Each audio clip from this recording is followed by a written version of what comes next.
नमस्कार, मैं हूं कुमार अनिल। डॉक्टर भीमराव अंबेडकर की पुस्तक बुद्ध और उनका धम्म, इसकी 29वीं कड़ी लेके मैं आपके सामने उपस्थित हूं। आज हम बात करेंगे कि बुद्ध ने तब के जो शासक थे उनको सावधान किया था, चाटुकारों से बच के रहो। तो ये 2500 साल पहले भी वो प्रजाति थी चाटुकारों की, और उस समय बुद्ध ने उनको सावधान किया था कि इनसे बच के रहो।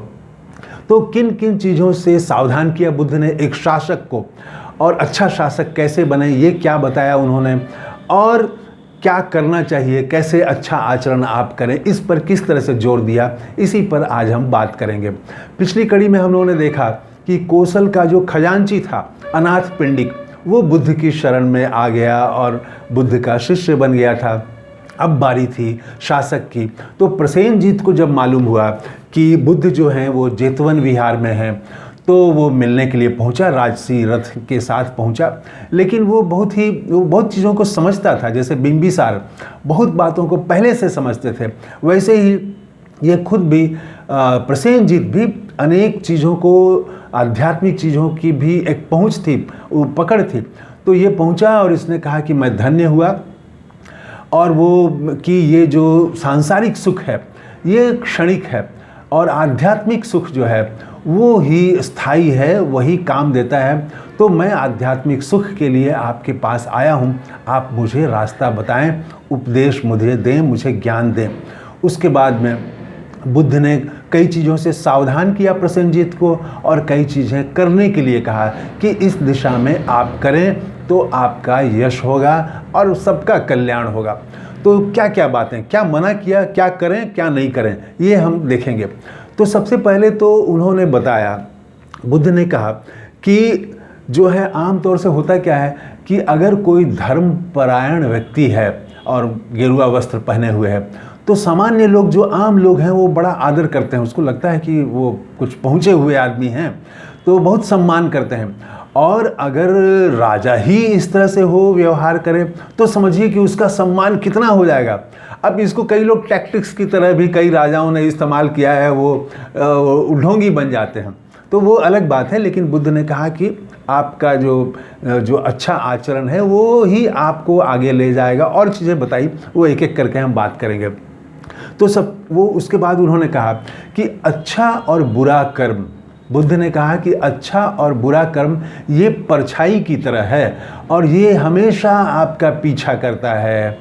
बुढ़ापा आ जाने पर भी पीछा करता है, मरने तक पीछा करता है। आप बुरा काम करेंगे तो वो आपके दिमाग में घूमता रहेगा और वो आपको परेशान करेगा। अच्छा काम करेंगे तो आपको सुख की अनुभूति होगी, आप प्रसन्नता का अनुभव करेंगे, आपके चेहरे पर मुस्कान होगी। एक दो बात और बहुत रोचक, एक पेड़ का उदाहरण दिया उन्होंने कि पेड़ में अगर आग लग जाए तब क्या होता है, इसकी चर्चा हम आगे करेंगे। बड़ा अच्छा उदाहरण बुद्ध ने दिया है। तो यहाँ उन्होंने ये कहा कि आप जो है वो अच्छा कार्य कैसे करें, तो इस पर जोर दिया उन्होंने, और कहा कि इसके लिए सबसे ज़रूरी है, ये अच्छा कार्य करने के लिए सबसे ज़रूरी क्या चीज़ है? अच्छा कार्य करने के लिए सबसे ज़रूरी है कि आपका हृदय मैत्रीपूर्ण हो, आपके हृदय में मैत्री भाव भरा हुआ हो, सबके लिए मैत्री हो, पड़ोसी के लिए भी, पड़ोसी देश के लिए भी मैत्री हो, घृणा नहीं हो, और अपने देश के लिए भी। देश में जितने वर्ग के लोग हैं, जितने तरह के लोग हैं, दुनिया में जितने तरह के लोग हैं, हर जीव, हर प्राणी, सबके लिए एक मैत्री का भाव हो, करुणा का भाव हो। मैत्री का भाव आएगा तो करुणा भी होगी और प्रेम भी होगा। तो ये मैत्रीपूर्ण भाव पर उन्होंने जोर दिया बुद्ध ने कि आपके हृदय में मैत्री होनी चाहिए सबके लिए। और ये मैत्री के ही बाद उन्होंने कहा कि तब प्रजा को आप क्या समझें। प्रजा जो है वो अगर आग लगा रहे हो, आपस में लोग लड़ रहे हो, आज भी ऐसा होता है, तो वहाँ पर राजा देखने तक नहीं जाता है, ये भी होता है। लेकिन उन्होंने कहा, बुद्ध ने कहा कि प्रजा को आप इकलौते पुत्र की तरह माने। अगर एक ही संतान है आपकी और वो बेटा है, तो आप समझिए कि आज भी बेटा और बेटी में कितना फ़र्क है हमारे समाज में, तो उस समय तो और फ़र्क रहा होगा। तो वो आप इकलौते पुत्र की तरह आप प्रजा को माने और उस तरह से उसकी देखभाल करें, उस तरह से उससे प्रेम करें, उसकी देखभाल करें, उसका ख्याल रखें, ये उन्होंने कहा।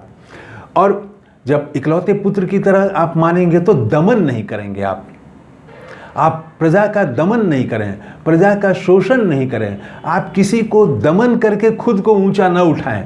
किसी एक जाति, किसी एक धर्म को, किसी एक संप्रदाय को, धर्म तो उस समय नहीं था, संप्रदाय था विभिन्न तरह के, तो विभिन्न संप्रदायों को आप नीचा दिखा के किसी संप्रदाय को, किसी दूसरे पंथ को, आज के तारीख से जोड़े तो किसी धर्म को नीचा दिखा के खुद को ऊंचा उठाना, ये गलत है। बुद्ध ने तभी कह दिया था, ये बात कही थी उन्होंने। इसके बाद उन्होंने कहा कि पीड़ित की सहायता करें। ऐसा नहीं कि कोई आपका प्रिय प्रदेश है तो वहाँ पर खूब, अगर कोई पीड़ा आ गई, कोई आपदा आ गई तो वहाँ पर खूब मदद करिए, और आपका कोई प्रिय प्रदेश नहीं है तो वहाँ पर आप आपदा आने पर आप मदद मत करिए। ये भेदभाव मत करिए। आप कहीं भी आपके प्रजा में कोई दुख हो, विपत्ति हो, तो खुल के आप प्रजा की मदद करें। आप जो पीड़ित लोग हैं उनकी आप सहायता करें। उसके बाद कुछ और चीज़ों को मना किया। बुद्ध ने कहा कि ये बेकार है, जैसे तपश्चर्या। तो तपश्चर्या मतलब आप, उस समय तो होता था, बुद्ध ने भी तपश्चर्या की थी कि शरीर को कष्ट देने वाले व्रत, तो ऐसे व्रत से कोई फायदा नहीं है। बुद्ध ने उनको भी समझाया और कहा कि धर्मपरायण नियमों का पालन करें।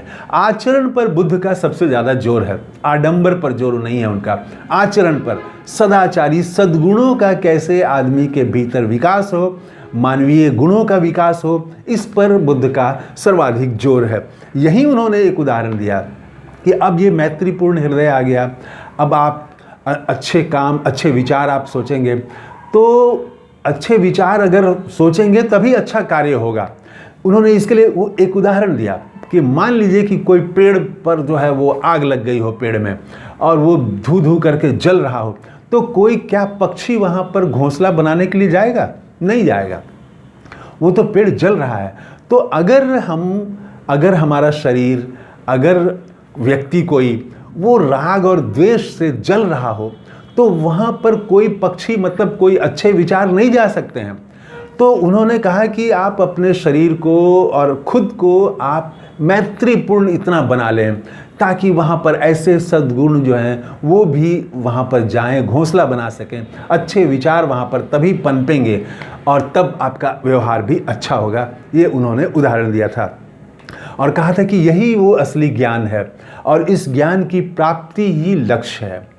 यही लक्ष्य है कि जब आप समझ जाएंगे कि जो है वो पूरा जो सांसारिक जो लोभ है, लालच है, जो सांसारिक वैभव है, दिखावा है, ये सब बेकार की बातें हैं, ये क्षणिक हैं। और आदमी को अगर महान बनना है, संसार को सुखी बनाना है, तो उसके भीतर अच्छे गुणों का, अच्छे विचार का और फिर अच्छे कार्य ये होना चाहिए। ये समझ गए, यही लक्ष्य है। तो पूरे और तब वो प्रज्ञा कहलाती है। तो उन्होंने यहाँ पर और एक बात कही कि अब ये चीज़ जो है ये गृहस्थ के लिए भी वही नियम है और सन्यासी के लिए भी वही नियम है। तो ये तो प्रसेनजित तो गृहस्थ है, तो उन्होंने कहा कि गृहस्थ के लिए और सन्यासी दोनों, भिक्षु दोनों के लिए एक ही बात है।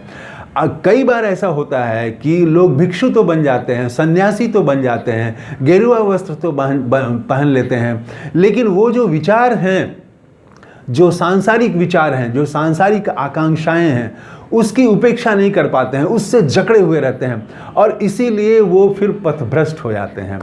और कई गृहस्थ जो कि वो ये सांसारिक सुख का और मैंने सत्य को जिसने समझ लिया, तो ऐसे गृहस्थ भी ऋषि के स्थान तक, ऋषि के पद तक वो ऊंचे उठ जाते हैं। और कई सन्यासी जो नहीं समझते हैं, वो सन्यास लेने के बावजूद वो गिर के भ्रष्ट हो जाते हैं। तो इसमें सन्यास लेना और या गृहस्थ रहना ये कोई समस्या नहीं है कि आप गृहस्थ हैं कि सन्यास हैं, आप राजा हैं कि आप नौकर हैं, ये इससे फ़र्क नहीं पड़ता है। राजा भी इन विचारों को अगर लागू करे, इन विचारों पर चले, तो उसका यश बढ़ेगा, और नौकर भी करे तो उसका भी बढ़ेगा। अगर राजा न करे, नौकर करे, तो मतलब जो करेगा, जो इस रास्ते पर बढ़ेगा, उसी का उसका फ़ायदा होगा। का जो परिणाम है उससे बचना मुश्किल है, तो क्यों नहीं हम अच्छा कर्म करें। अगर आप ये मानते हैं कि कर्म जो है वो पीछा करते हैं परछाई की तरह, कर्मों से के प्रभाव से बचना मुश्किल है, तो क्यों नहीं हम अच्छा कार्य करें। बहुत साधारण बात कही उन्होंने और कहा कि लॉजिक पर ध्यान दीजिए, तर्क पर, बुद्धि का इस्तेमाल करिए, तर्क का इस्तेमाल करिए अपने हर काम के पीछे, और इसी तरह से अपने आचरण को और व्यवहार को आप बदलें और श्रेष्ठता का प्रदर्शन करें। तो अपने चित्त को ऊंचा उठाएं, तो चित्त को ऊंचा उठाएं और अच्छा इस तरह से कार्य करें। तो आप देखेंगे कि प्रसेनजीत को कोई बहुत बड़ी फिलॉसफी की बात नहीं है, बहुत व्यावहारिक बातें बुद्ध ने बताई, और पूरा जोर जो है उनका एक अच्छा आदमी बनाने, एक अच्छा आदमी बनाने, फिर एक उसके जरिए एक अच्छा संसार बनाने, यही उनकी दिशा है। कोई बड़ी तपश्चर्या नहीं, कोई बड़ा यज्ञ का भव्य आयोजन नहीं, हजारों हवन कुंड और वो दिखावा कुछ नहीं। बस आदमी अगर बदल जाए, भीतर से आदमी बदल जाए, तो फिर उसका बाहरी जो व्यवहार है वो बदल जाएगा। और सोचिए कि अगर हर आदमी इस तरह से करने लगे, 100 में 90 आदमी भी अगर करने लगते हैं, तो वो समाज तो भिन्न तरह का समाज हो जाएगा। तो ये बुद्ध ने प्रसेनजीत को ये शिक्षा दी। अब आगे अगली कड़ी में हम देखेंगे कि और भी रोचक बातें आने वाली हैं। इसी तरह से एक लोग उनके पास तांता लगा हुआ है बुद्ध के पास पहुँच के उनकी शिष्यता स्वीकार करने के लिए, उनकी शरण में आने के लिए। तो ऐसे ही रोचक लोग पहुंच रहे हैं। अगली कड़ी में हम ये देखेंगे। तो बुद्ध को नमस्कार करते हुए अपनी बात समाप्त कर रहा हूं। थैंक यू, धन्यवाद, जय हिंद।